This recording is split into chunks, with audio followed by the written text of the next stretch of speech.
The final two episodes are basically imagine if you met God and he told you LOL nope.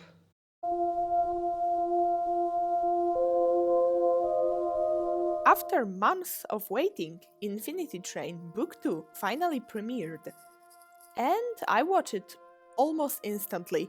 I can't say the moment it came out because it was over midnight, a while over midnight in my time zone, and it was airing during school week, so I watched it the moment I woke up. So, everyone, welcome to my spoiler review. I don't think there's a point going for a non spoiler one at this point, so enjoy. First, it was a very solid season. I'm really not disappointed by it, and I was afraid that they could screw it up. But first of all, they didn't screw up their own canon. They really acknowledged stuff that happened and continued it from a new point.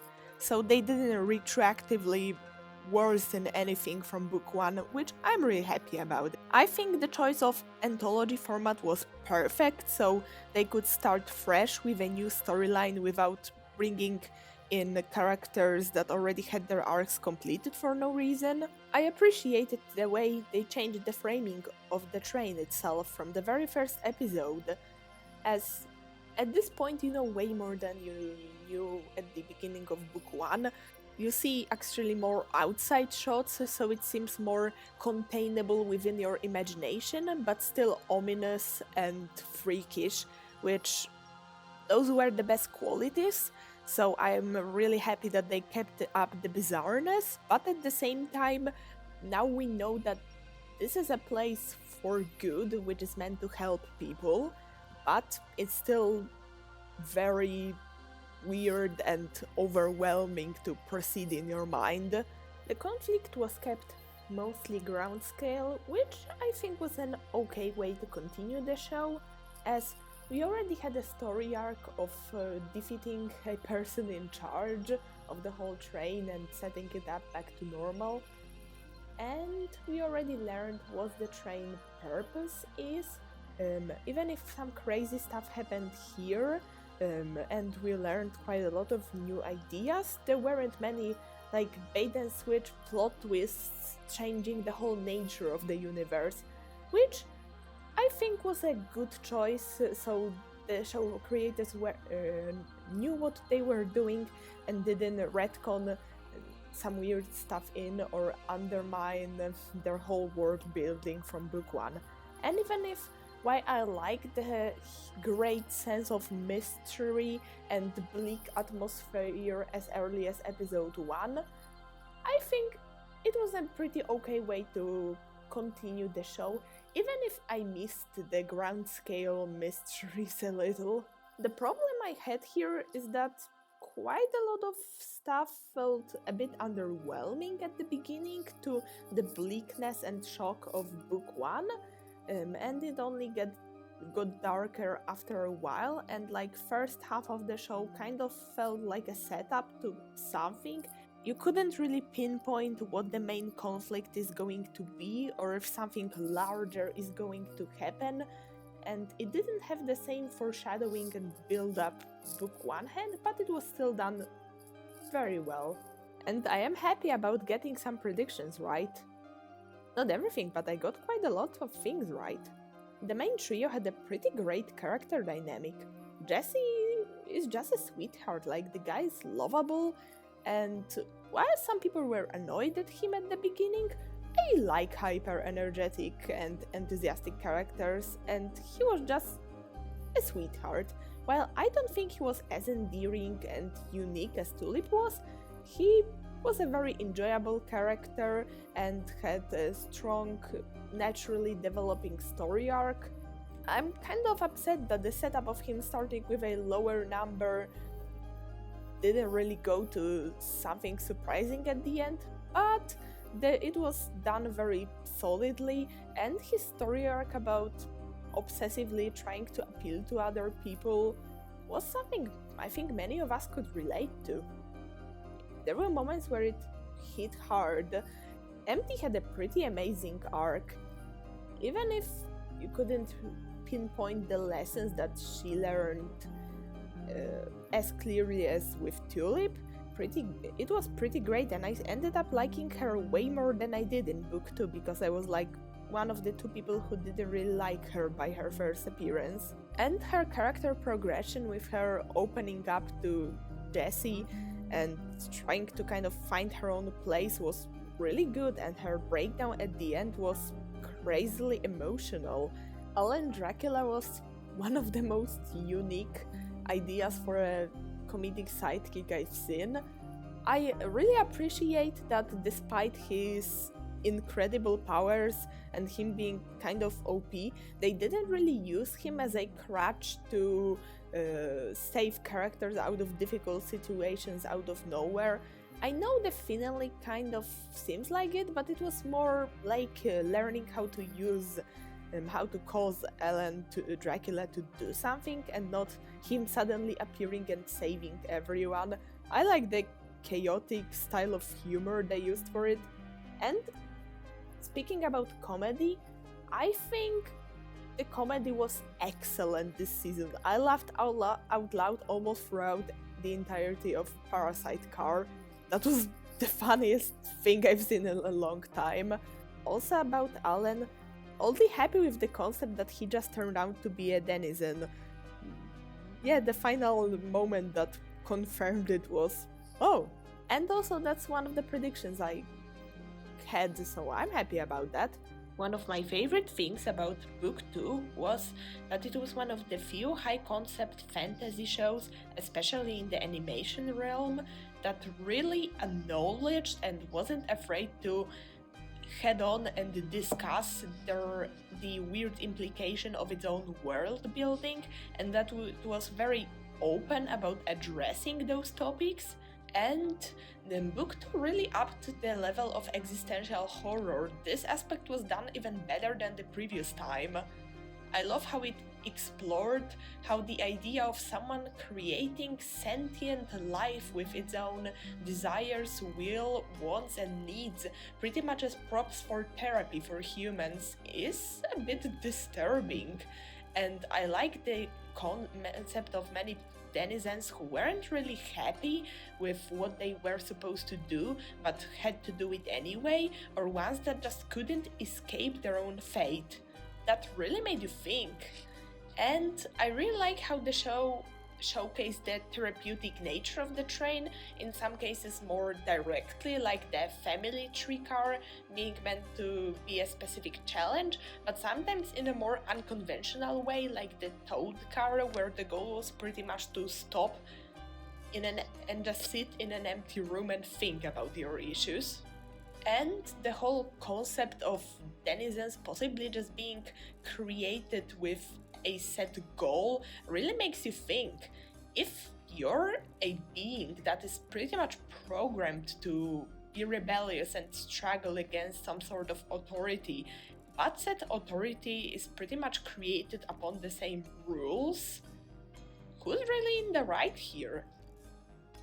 If you're pretty much programmed to oppose authority and rebel and fight and cause some trouble, is it really your free will if you act upon it?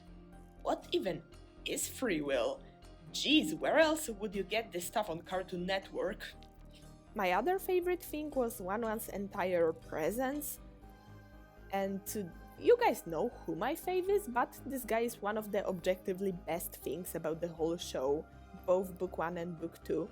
I wish he had gotten some more screen time here, but the time he was on screen, he was just walking, and he had one of the best character intros ever, and his intro line was arguably my favorite line from the whole season.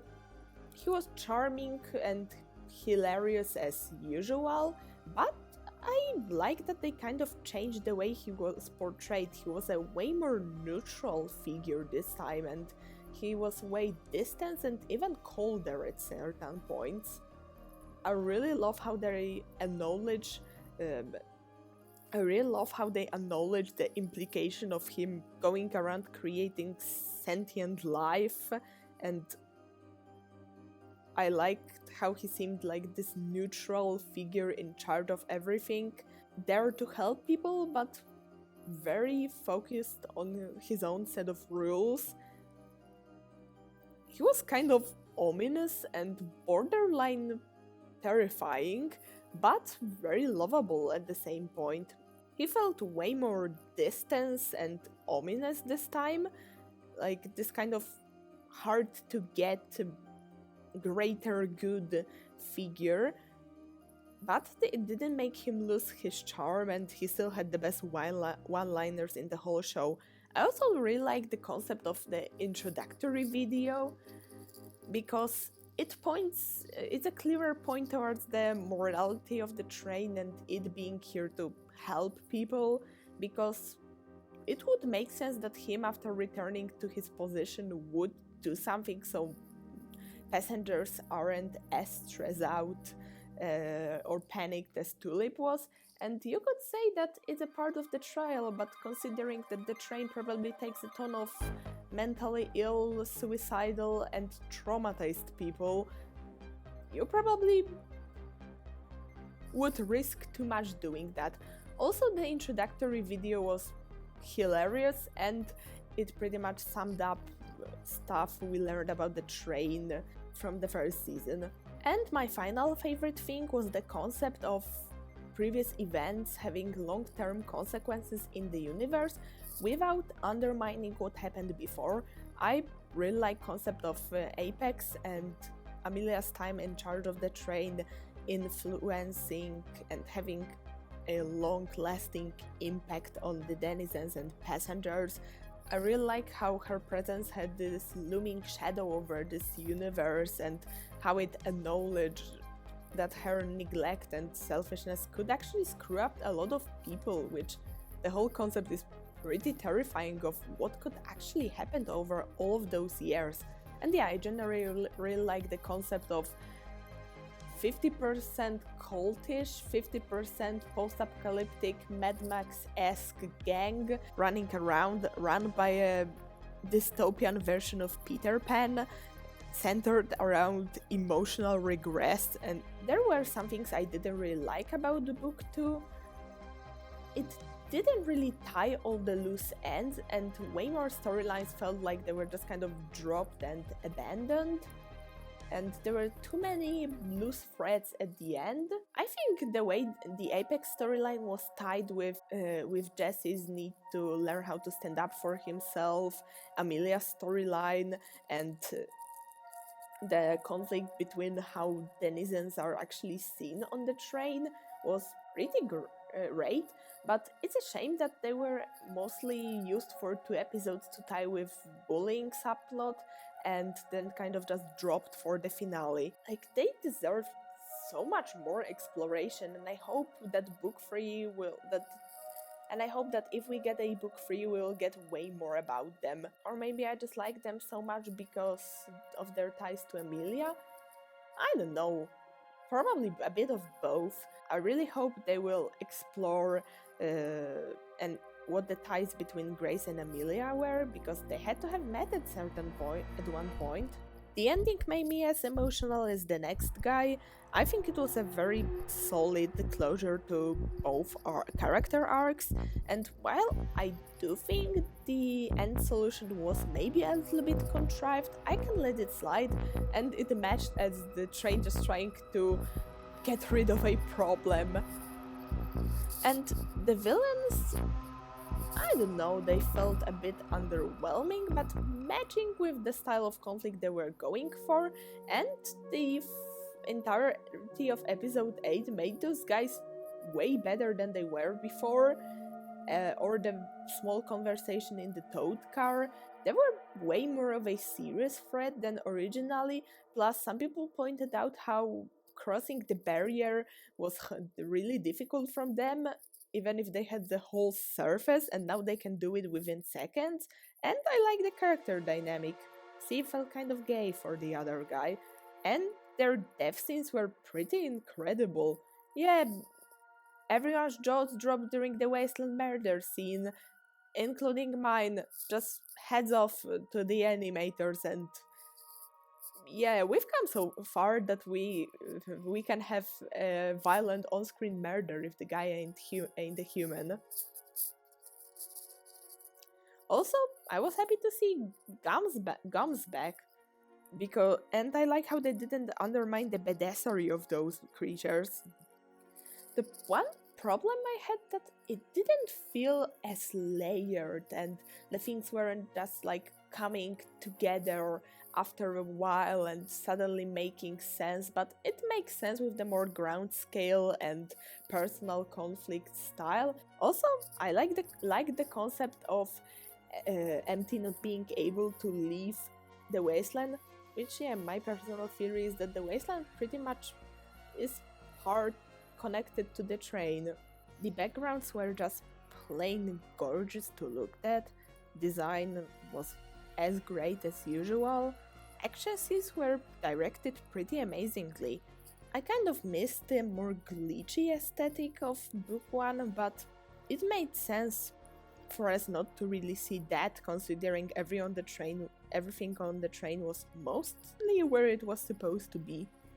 Also, I love some small world-building visual callbacks, like that we now learned where Amelia got parts for her mech from. The music was as great as usual, but saying Chrome Canyon did a good job is kind of like saying water is wet at this point. I especially loved the music that played in the final 2 episodes. The main theme was really good. While I don't like it as much as I loved Running Away, musically speaking, Running Away may be my favorite cartoon theme ever, so that's a bar that's very high to clear. The new theme felt way less unnerving and dark, and more ethereal and dreamlike. It had this air of tranquility, but also wonder and exploration to it, and I like how the final episode used it again, the way Book 1 used its theme again, while the original changed it from darker to more triumphant through its framing. This time pretty much opened and closed on the tranquility, which I like.